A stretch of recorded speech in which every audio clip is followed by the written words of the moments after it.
आमच्या उल्हास माझा न्यूज चॅनलला सबस्क्राईब करा, बेल आयकॉन दाबा आणि पहा उल्हास माझाच्या बातम्या सर्वात आधी आपल्या मोबाईल स्क्रीनवर।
महानगरपालिकेकडून घनकचरा कर शुल्कात वाढ करण्यात आली आहे। या करवाढीच्या निषेधार्थ आज शिवसेना ठाकरे गटाच्या वतीने मोर्चा काढण्यात आलाय। यावेळी ठाकरे गटाचे पदाधिकारी चांगलेच आक्रमक झाले। महापालिकेच्या मुख्य प्रवेशद्वारावर सुरक्षा रक्षकांनी मोर्चाला थांबवण्याचा प्रयत्न केला, मात्र प्रवेशद्वार ढकलून कार्यकर्ते आतमध्ये दाखल झाले। त्यामुळे काही काळ मुख्यालयाच्या आवारात गोंधळाची परिस्थिती निर्माण झाली। तसेच कार्यकर्त्यांनी करवाढीवरून महापालिकेच्या विरोधात जोरदार घोषणाबाजी केली।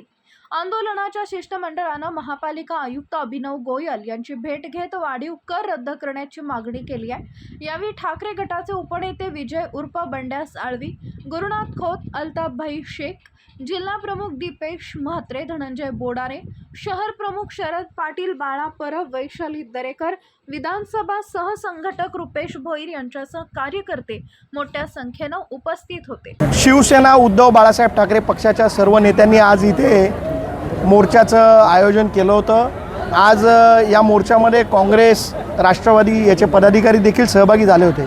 कल्याण डोंबिवली महानगरपालिकेत जी लोकांची अन्यायकारक करवाढ झालेली आहे, त्या करवाढी विरोधात शिवसेना उद्धव बाळासाहेब ठाकरे या पक्षातर्फे एक आंदोलन करण्यात आलं। आयुक्तांना निवेदन देखील देण्यात आलं। आयुक्तांनी आम्हाला आश्वासित केलं आहे की ते लवकरच या करवाढी विरोधात किंवा करवाढ रद्द करण्यासाठी बैठका घेतील आणि करवाढ रद्द करण्याचा प्रयत्न करतील। मला प्रशासनाला एवढंच सांगायचं आहे की जनतेवर केलेली जी करवाढ आहे ती जर रद्द केली नाही तर याच्यापेक्षा तीव्र आंदोलन शिवसेना उद्धव बाळासाहेब ठाकरे पक्षाकडून करण्यात येईल। आमच्या उल्हास माझा न्यूज चॅनलला सबस्क्राईब करा, बेल आयकॉन दाबा आणि पहा उल्हास माझाच्या बातम्या सर्वात आधी आपल्या मोबाईल स्क्रीनवर।